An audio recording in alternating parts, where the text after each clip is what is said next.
physical, our social, economic, and so on. And we talked about that too. That's what we mean to organize at every part of our life.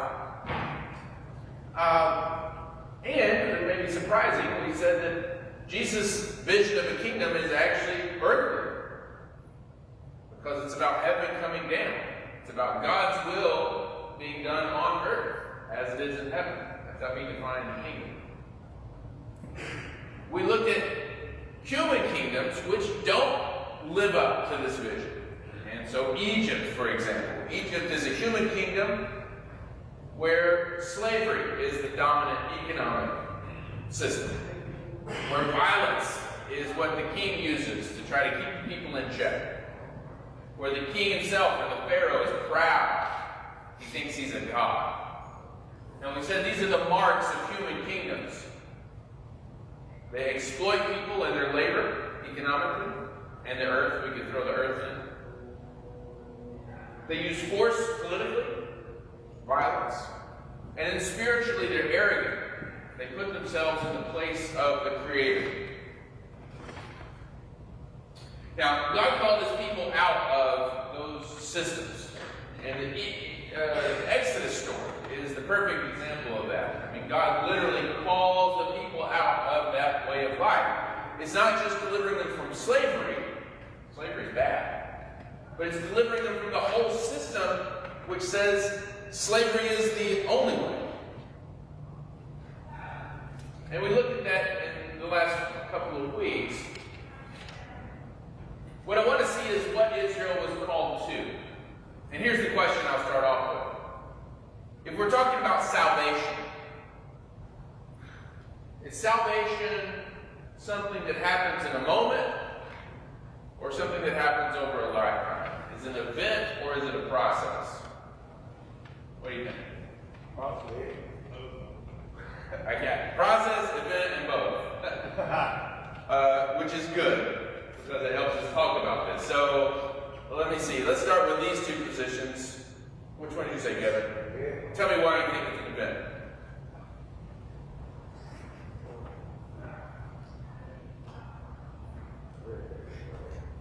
I just explained, but Yeah. I just think it's Okay. It just happens. You move from not being saved to being saved. Yeah, you can think about salvation like that. Yep. But Phil says, I'll come to you. Phil says, no, it's a process. Why do you say that, Phil? Well, first of all, I didn't know I was going to have to explain that. I think it's a process because what you're saying then becomes the process of serving God. And serving, keeping His commandments, teaching others, learning the Scriptures. I think although salvation may come when you're saved, I think you gain salvation from that point on. Otherwise it's just an event. It's just an event and nothing else. It's another chapter like the event that you go to. It's another chapter in your life. You know what I'm saying? You might want to go to. You might want to do it, or something you don't want to. You know what I'm saying? Like event. You want to go sometimes you don't. Yeah. You know what I'm saying? Yeah. Why both, right? It's both. It's a process that comes to two big events. So you have a process to become baptized. That's a big event where you're taking on Christianity. It's a process of your life to walking in the way being directed. And then the ultimate event is judgment. That's when we get salvation. So there's two major milestones in a process as far as I look at it. Yeah, good. I can rephrase the question like this: is merit? Oh, yeah. So, what were you going to say? The process in theology is sanctification. Yes. But Paul seems to have a doubt as to salvation as soon as it happens and fully secure, because he talks about running the race. He talks about you could go back or miss back. He talks about many examples of people that were in the faith but could not stay in the fight. Yeah, if you read Paul, you'll see he uses the word salvation in both ways, just like you're saying. Sometimes he says you are saved. Sometimes he says you're being saved. And sometimes he even says, you will be saved. What Past, present, gets future. me is he wants to even play his body, even to keep him in subjection due to trying to be on the straight and narrow. I mean, that seems a really narrow way compared to most people that are thinking today. Yeah, I discipline my body every day. Yeah, buffet it. Yeah, that's right. A parallel here might be marriage. Is marriage an event, a one-time deal, or is it a process? Is that an example? Place an answer right now. Brent said it was a one-time deal.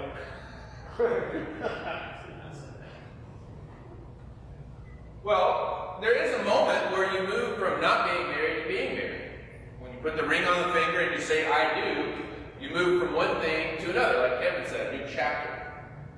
So that's the event. You get married.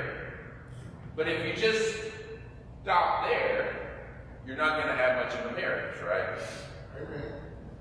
Because marriage requires a lot of work, a lot of effort. You got to grow together. You learn to love.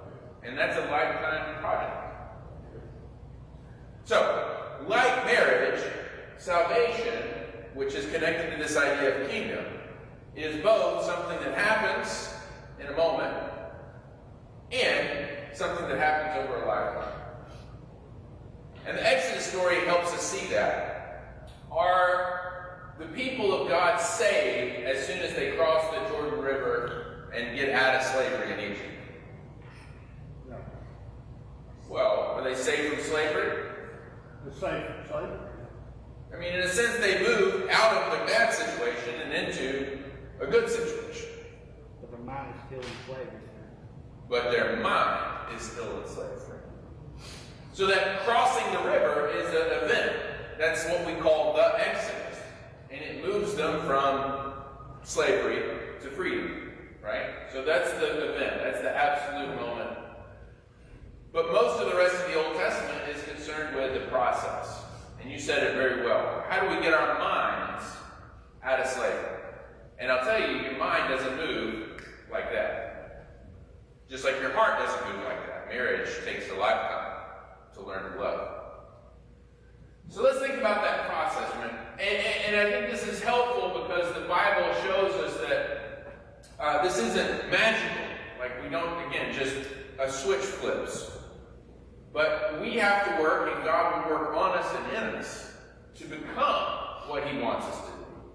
Not just individually, but as a group, the kingdom. So I'll give you just one story of this. As soon as they crossed the Jordan River, not the Jordan, they crossed the Jordan Lake. The Red Sea. I'm thinking about the Red Sea. After they cross the Red Sea, they go straight into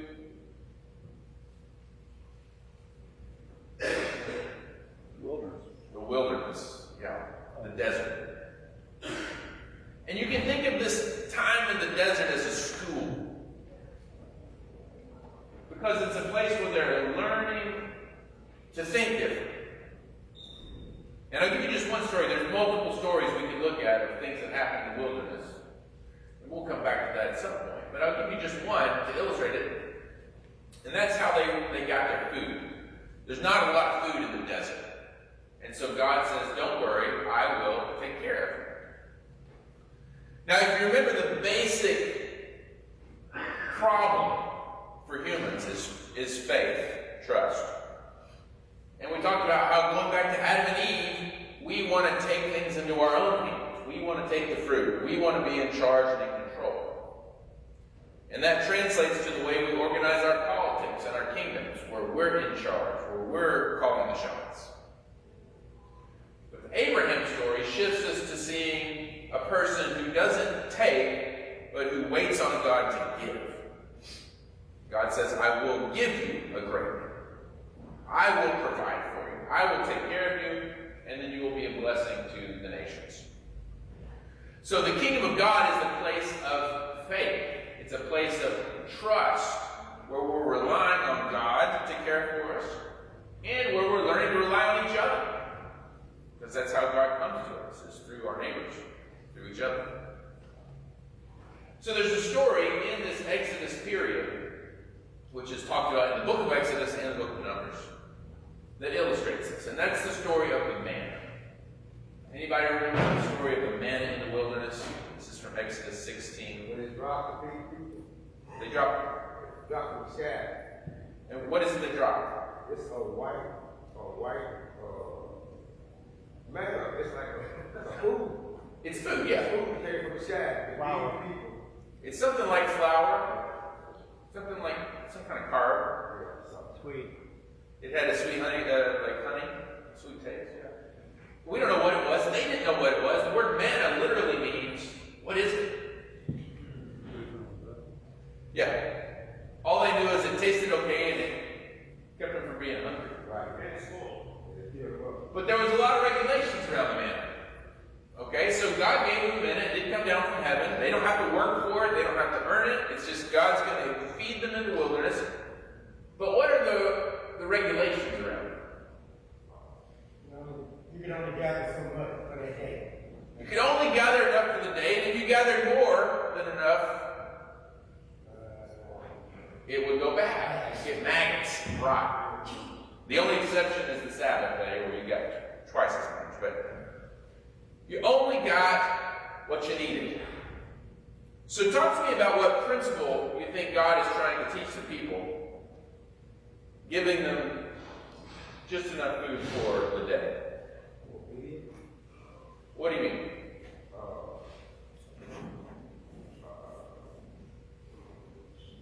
Greed. Greed. Is more, you know what I'm saying? We don't have to be greedy. You gotta save, think about others, think about this day. Greed in itself. Wow. You don't have to be greedy. That's good. We're going to come back to that one. And that shows a lack of faith. Precisely. Yes. And we'll develop that more too. Greed is a lack of faith. That's part of the problem. Yeah. I think it teaches them reliance, so they rely on God. If you get more, you're not trusting God, because you're not going to have. And they trust in God. Yes. Right. What he said. He said it. He said it. So where does all of our food come from? Our food. You can go back to Egypt, right? What's the ultimate source of all of our food? It's God. We would say God makes it, and even though, the various ways in which we get it, go to the store, get it from a potluck, in some sense, it's ultimately from God. If I'm able to go work and earn money, it's because God gives me strength, and because God has blessed me with a job, right? Now, we can forget that part. And this is the problem with our systems, is we think, oh, look what I did. Look what I earned. Look at the food that I made. And a couple of problems comes from this. When I see it as mine and I deserve it, what am I less likely to do with it? I'm less likely to share it. Yeah, because it's mine, I've earned it. And you don't deserve it. You haven't earned it. And that will lead then to greed, right? Because there's a second thing. If it's all up to me to earn it and to hold on to it, I don't know what's going to happen tomorrow, so I need to keep some extra for tomorrow. Because I don't have any guarantees that there's going to be more, or next week, so I'm going to get a little more. And what do we call it when you gather too much for yourself? Hoarding. Exactly right. Hoarding. Now, at some level, this is something that we just tend to do because we all deep down have that fear. There's not going to be enough. I'm not going to have enough tomorrow, next week. But the Israelites learned it from somewhere. This is a learned behavior, hoarding. Who did they learn that from? Egyptians. Yeah. Can you think of a story where the Egyptians did some hoarding? You have to go back a little bit for this one. Joseph. Story of Joseph. Joseph, the very end of Genesis. They're facing a famine, and so what do? They store up all the grain. And if you know that story, at one level, there's the Joseph narrative, which is a very positive, and he forgives his brothers, but there's a dark side to that story. Because the Egyptian government how is it collecting that grain? They just say, give us your grain. We're going to put it in these big storehouses. And then when the people come to buy it back, the grain that they grew, what does Egypt make them do? At the end of it, Pharaoh owns everything. He owns the land, he owns the people, he owns everything. Yeah, at first they say, well, we'll pay for the grain. And then the next year they come and they say, you've taken all our money. And he says, give us your land. And then he takes all the land. And then they come back and say, we don't have any money, we don't have any land. And he says, give me your children. Sell your bodies into slavery. And that's how we end up with a slave economy. So yeah, Pharaoh owns everything, controls everything. He's not doing what's good for the people. He's doing what's good for him and for his group. So Israel has been in that mindset for hundreds of years. The hoarding mindset, the controlling mindset. And once they break out of Egypt, they've got to relearn how to be together economically. And it starts with the manna. It starts by saying, I'm not going to take enough for the week. This is not a Costco manna. I'm just going to take what I need for today. And I'm going to trust what? I'm going to trust what? It's gonna happen tomorrow. Tomorrow it's going to happen. God's going to care for me again. Now let's pause and connect this up to Jesus' teaching, right? Because when Jesus is talking about the kingdom, he actually kind of talks about this indirectly. He doesn't ever talk about he doesn't quote Exodus 16. But do you remember him saying anything about daily bread? Yeah, the Lord's Prayer. Give us this day our daily bread. Thy kingdom come, thy will be done. So there's the kingdom. On earth as it is in heaven. Next line. Give us today our daily bread. It's actually repeated in the original language. Give us today our daily bread. Well, what's the daily bread? What you need for a day. It's manna. He's thinking about the manna story. And what he's saying is, even though food's not dropping down from heaven right now, there's a sense in which every peanut butter jelly sandwich you have is your manna. It's the gift from God. It's your daily bread. Or spaghetti or whatever you're eating that day. And what Jesus is trying to teach the disciples much later is take it one day at a time. Trust that God is going to give you what you need every day. And if we learn to trust like that, what does that free us up to do with our extra spaghetti or peanut butter jellies or whatever? Share it with others. And that's what the kingdom of God looks like. Trust in God, is what empowers us to care for each other, to love our neighbors. But our minds are enslaved by the systems of the world. I mean, what does our world tell us to do with our wealth and our goods? What? Just, get as much as you can, put it in a really safe place. That's the culture. As the people of God, we also have to learn a new way of thinking, a new mindset. We have to go through the school, as it were, to learn faith or trust. You got anything else? This is your insight here. Oh, it's just a normal thing, but the trouble is they all fell besides two. And the reason is their roots were not deep and they trusted and tried to blame it all on Moses instead of God. And the problem is God had to take some people that were so used to slavery and not being free. If you compare the free man to the slave, they think completely different. You come to battle, what the slave's going to do? He's going to run like crazy, not fight. Right. So we have to train them to fight. We have to train them to defend themselves. we forget all those lessons that God tried to teach them as he tried to teach them to grow up, and as well as he took care of the other countries around them that were already judged and condemned. Yeah. That's a good point about Moses, too, because how are they used to thinking about their leader back in Egypt? They feared him, yeah, but they feared him because he was a god. In Egypt, they treated their leader like a god. And so, what's the natural thing for them to do when they get out of slavery? Moses is the new leader, so Moses must be God too. And they have to unlearn that. Yeah.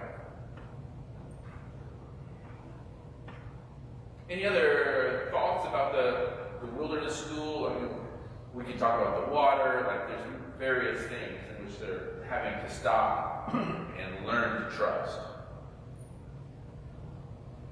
He did take care of water, he took care of clothing, he took care of shoes, he took care of everything. It wasn't just food, it was every particular need they were going to have. He promised them that all their clothes would last until they got into the promised land, their shoes wouldn't wear out, the whole 9 yards. Yeah. They had 40 years to learn, and then they're going to go into the promised land, and they're going to have to learn to trust in these wars, and they're going to have to learn to do war differently than they had seen it done before. Yeah. So, life and death stuff, right? Food is life and death. Water is life and death. The fights that they're going to have later, the battles, those are life and death. And in the face of death, can I have faith? Can I trust? Because in those situations, that's why I'm most likely to take it, react. In the face of hunger, I'm most likely to hoard my food. In the face of violence, I'm most likely to respond with violence. But what Jesus is saying much later, looking back, is we're learning to trust now so that when those moments come where we're facing death, we're prepared to face it the way God intended.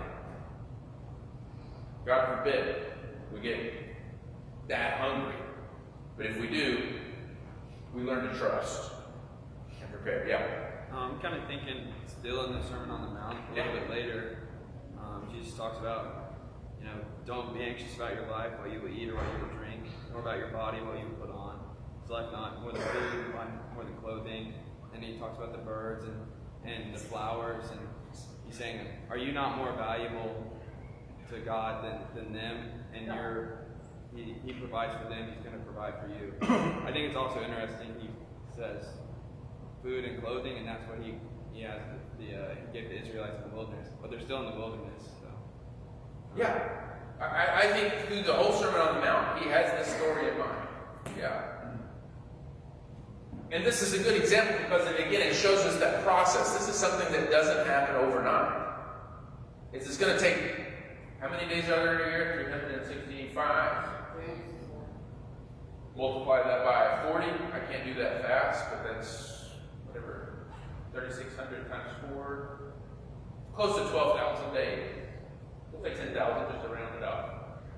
Takes 10,000 days of getting up every morning and sweeping that manna into the Tupperware for this to sink in. So, we shouldn't think that in our lives this sort of thing is going to happen overnight. That it's just like, I need to trust God. I have to rely on Him for my daily bread. I have to not react in a negative way when someone comes at me, right? You're not going to get it overnight. It's going to take time, practice, dedication. The wilderness school. But we got to actually start it. It's not just going to happen automatically after 2,000 days. And this is one way to understand our daily trials and tribulations. Like one way to see them in a positive way is those are opportunities to get schooled. Those things which seem like an obstacle, which seem like an inconvenience, which seem like a barrier or a negative thing, each of those is a little speed bump which is helping us learn to drive better, the way we were supposed to be driving in the first place. It's part of our own wilderness school, if we can see it that way and respond in faith.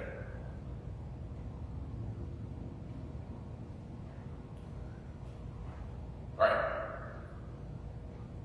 We're just going to get into this, and we'll have to finish it next week. I didn't think we'd finish it. So skipping over a lot of what happens in the wilderness, just again seeing that as the process. They do finally come to the mountain of God, Sinai. And this is where they actually meet God for the first time. You know, through this whole process, it's hard for us to remember this. They didn't know who God was. They forgot in their time in Egypt. Moses met God on the mountain in the burning bush. But the people as a whole still hadn't met God. They just had these distant memories. So they come to the mountain and they meet God. And if you remember, it's a very scary thing. The mountain's shaking. It's dark. There's lightning and thunder. If you get too close to the mountain, you'll die. Animals might die. So it's very frightening. And it's here at the mountain that they receive the law of Moses. It's called Torah.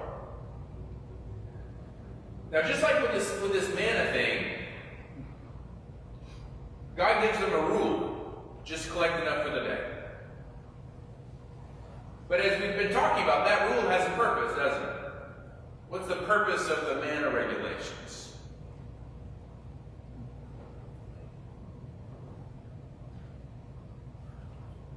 To teach us to become something. It's not just either obey it or die. It's not just God saying, you have to do these rules and respect me. It's God saying, these are rules and regulations which are helping you become the people that I want you to be. It's like an instruction book, a manual for life. But not just for life. I mean, it is for our lives to make them better. Well, let's just read. I haven't read anything this morning. Someone read Leviticus 19, 1 through 2.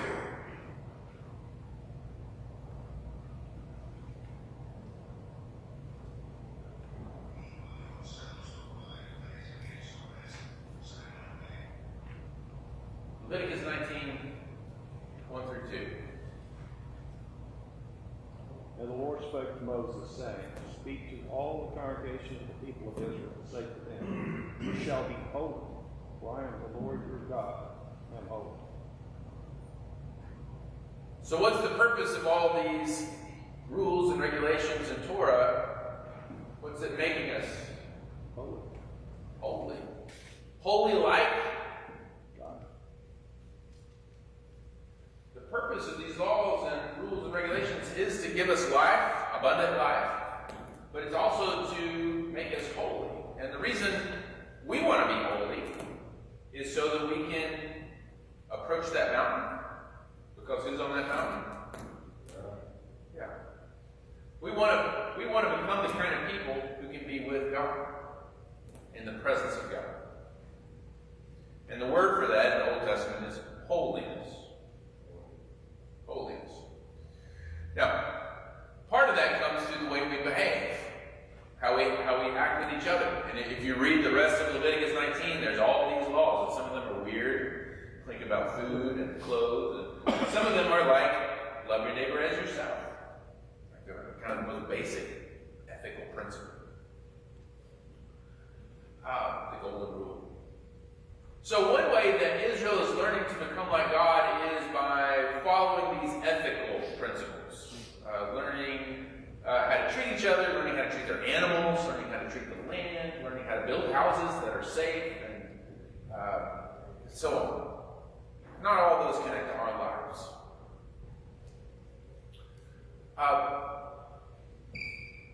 The Ten Commandments are kind of a summary of these 613. That's how many there are total, 613 laws. And if you look at the Ten Commandments, it kind of breaks down 5 and 5, or 4 and 6, depending on how you slice it.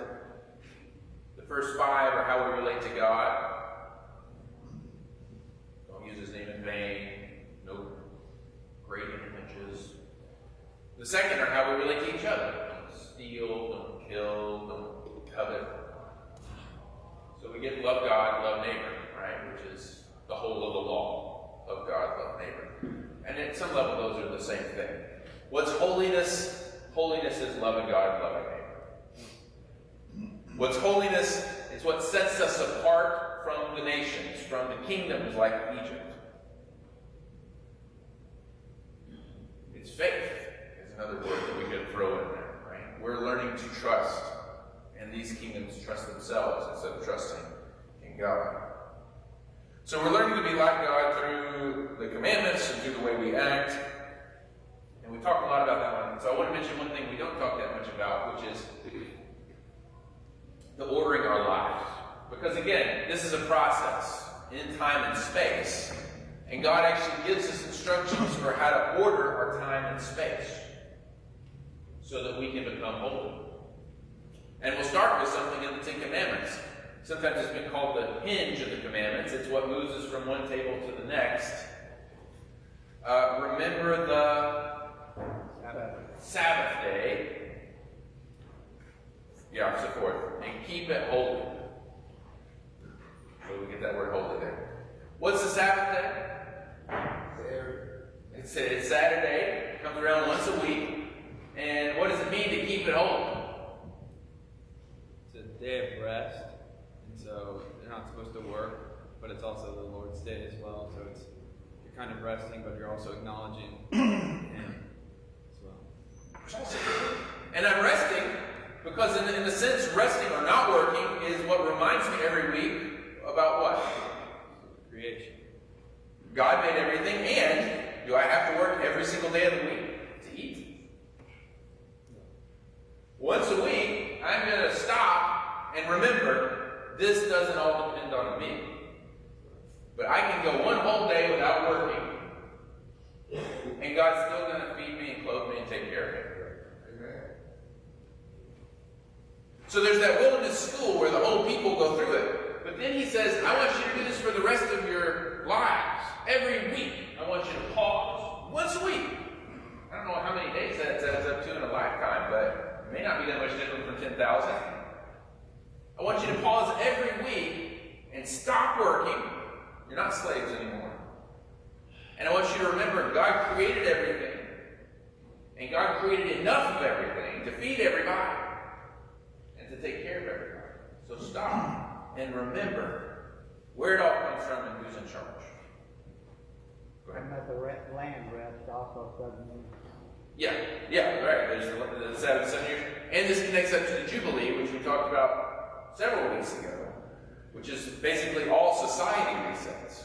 It's like the Sabbath of Sabbaths. So this is what I mean by a process or a practice, is we as Christians are adopting practices which change our mindset. Because you don't just change your mind by thinking hard, you change your mind by doing something different with your body, like resting, not working.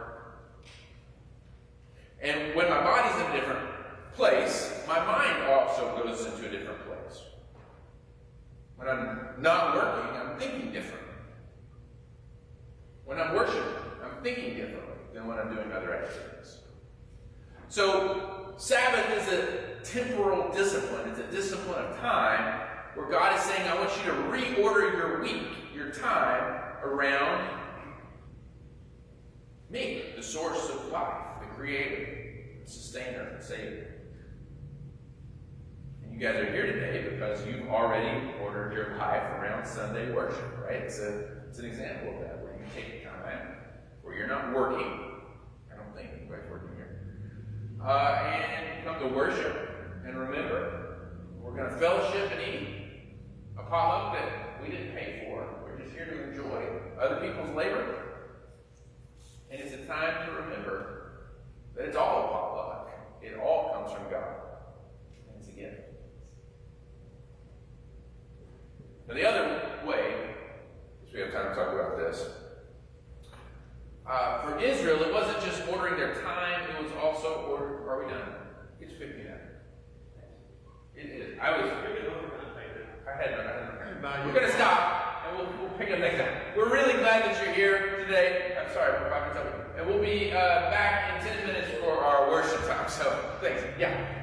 A quick question. How long is this journey that has supposed to take in? In the wilderness. It's a real short period of time, right? Well, it's short to get to the mountain, and then they get to the. Instead of 40 years, it should have been. It should have been real short. Yeah. How long? Oh, I don't know how long it would have been That's without the the sin. Just a few I've weeks, heard I some think. people say it's barely a real short period. Yeah, I think that's right. But because of this behavior, Just wander around.